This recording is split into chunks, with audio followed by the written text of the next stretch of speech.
Hello Guardians, it is Ebontis here, and we are back in the second week of Season of Arrivals before we see Beyond Light in the fall. So, some of you guys may be grinding or catching your characters up, so I want to cover all the places you can find powerful gear, Pinnacle Gear, and then a couple little ones you may have forgotten, and just a couple updates for this week. So, let's jump into it. Week 2, Season of Arrivals.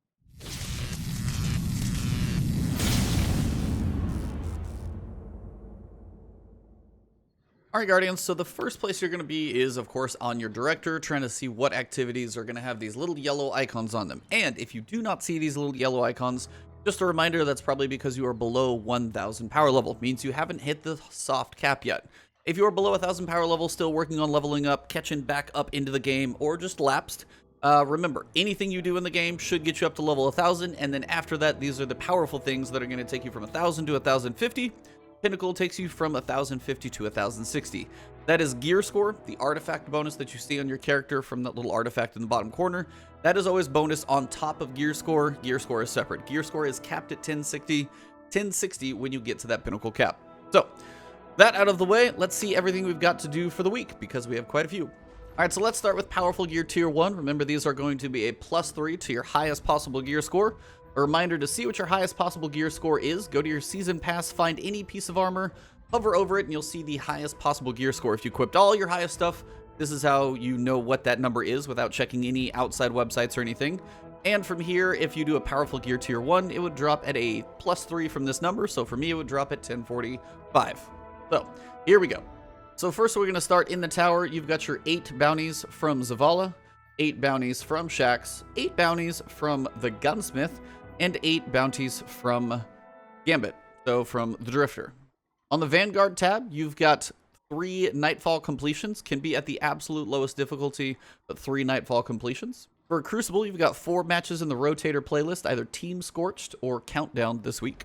So on the Moon, you've got quite a few. You're going to have defeat 30 Nightmares in Sorrow's Harbor for the Lectern. And then at Eris, you've got the 4 weekly bounties, so 2 from her. You've also got the 2 weekly bounties at the Lectern. You need all 4 to get the drop here. You're going to have your daily story mission. I say daily. Weekly story mission completion, but it rotates every day. And then you've got your Nightmare Hunt. Again, any difficulty works. You just need to complete 3 Nightmare Hunts. You've also got the Flashpoint, which this week is on IO, which is nice because that's where the Contact public event is going to be at. So you're probably going to spend time there anyway. So that one should be pretty easy to do. Now, when it comes to your powerful gear drops, as I was saying, make sure you do your tier 1 drops first. But there are some activities that you could be working on these bounties and stuff, for example, and accidentally finish a pinnacle gear drop, and you don't want to do that. The pinnacle gear, especially below 1,050, is going to give you a +5 gear bonus, and you don't want your pinnacle gear drop to basically, make your powerful gear drop null. So, for example, you can do your gunsmith bounties basically anywhere, patrol, doesn't matter. That stuff's pretty straightforward to do. Do your gunsmith bounties while you're doing your public events or your flashpoint on IO. It's a nice way to get 2 birds with 1 stone. For example, on Crucible, you can spend a fair amount of time in a couple playlists. So you need to do 8 bounties. If I go over to the Crucible Director node, you can do the 2 weeklies in Team Scorched. I did it. You just have to finish a certain number of matches. I think it was 5 matches.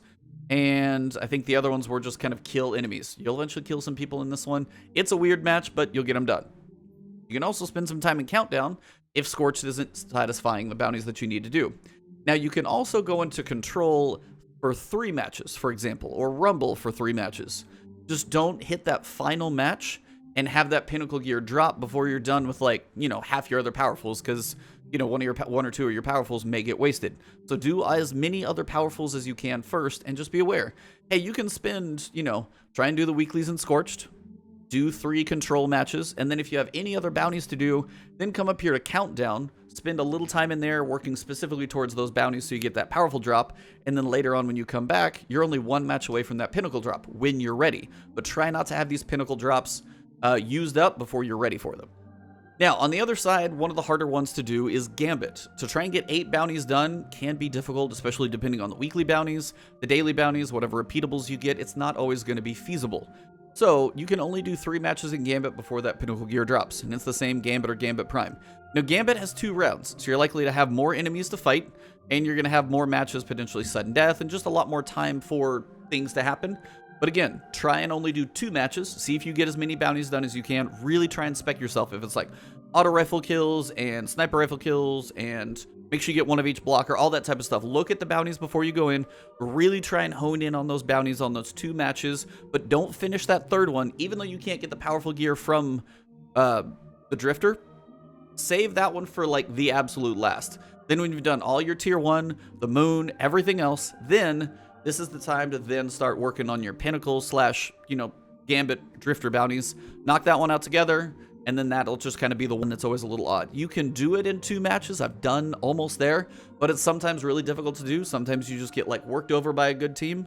Other times it just doesn't quite go your way. So again, this is the one. Watch how many matches of these weekly challenges you do, especially when it comes to Crucible for that main core playlist if you're trying to get some of those specific bounties done, or in Gambit so you don't waste a Pinnacle drop. Pinnacle drops when you're headed up to 1050 are huge, and if you're close to 1050, you want to do everything you can to get to 1050 before you pick up a Pinnacle, because then the Pinnacles are going to start taking you from that 1050 to 1060 number, slowly, but they will surely get you there. But before then, definitely a big deal. Try not to waste these Pinnacles. Closer you are to 1050, it is even more important.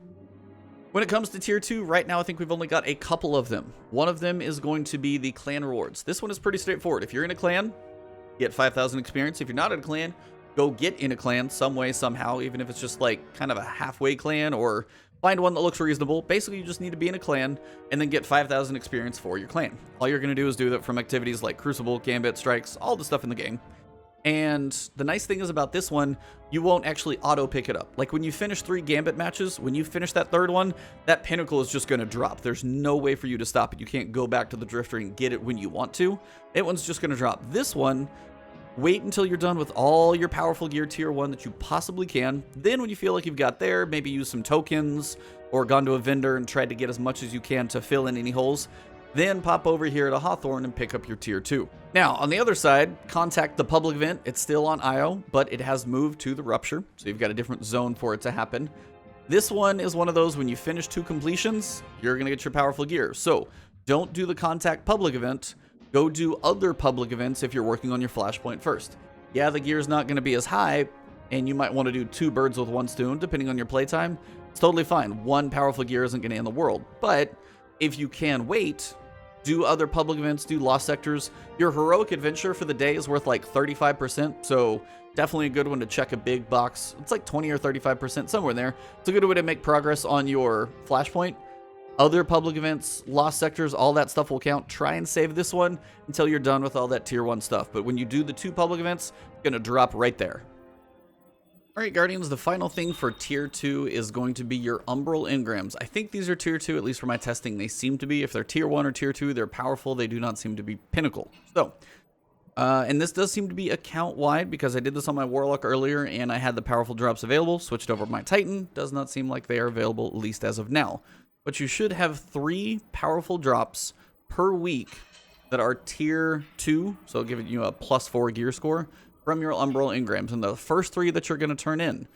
Now, you can gather as many Engrams that you want, so if you're going through and you're doing like, you know, grinding the hell out of the public event, for example, and you get like 10 Engrams, make sure you turn in the first 3 that are the highest level. Make sure you don't do it on the low level, do it on the highest level drops. Alright, so you are as high as you can be. You've done every yellow node possible that is powerful gear. Pinnacle gear time, so here we go. In the Vanguard, you've got Vanguard strikes. Complete 3 strikes using the same subclass as the element of the active burn. So this week it's Void. So what I would need to make sure and do is go up to my character and make sure I'm running Void, which I am. Run 3 strikes with any weapons, just with a Void subclass and Pinnacle gear. Now, the Pinnacle gear that I'm going to show you guys first is all +1. Now, what do I mean by that? If you're under 1050, it's still going to give you that nice big +5 drop. If I'm 1045, it would drop at 1047. It's a nice boost. But if you are at 1050 and making that Pinnacle climb from 1050 to 1060, there are 2 types of Pinnacle drops. These are going to drop at +1. So if I was 1050, they would drop at 1051. This is going to be the 3 Vanguard strikes. You're going to have the 3 Gambit matches. And then you're going to have the 4 core playlists. That's Rumble, Control, Elimination, or Survival. All of these are options, so remember, Pinnacle Gear from these three, the main core activities, they're a +1. Now, the big stuff is going to be +2s. You've got your dungeons, the raid, and the master level activities. These are harder to do. You got to be pretty high level to make them happen. Those are as follows. Pit of Heresy, the dungeon for Shadowkeep. The final drop when you beat the boss is a pinnacle drop. The drops up into that point, both the first section and the Necropolis, and then the Chamber of Suffering, those two drops are going to be powerful drops. So theoretically, yeah, you could go through the dungeon up until that Chamber of Suffering checkpoint, do those two as your powerful gear drops. And then later on, once you got the checkpoint for the boss and you're ready to get Pinnacle Gear, come back in here, and then you could technically finish the boss, get a Pinnacle drop, and make it the most efficient ever.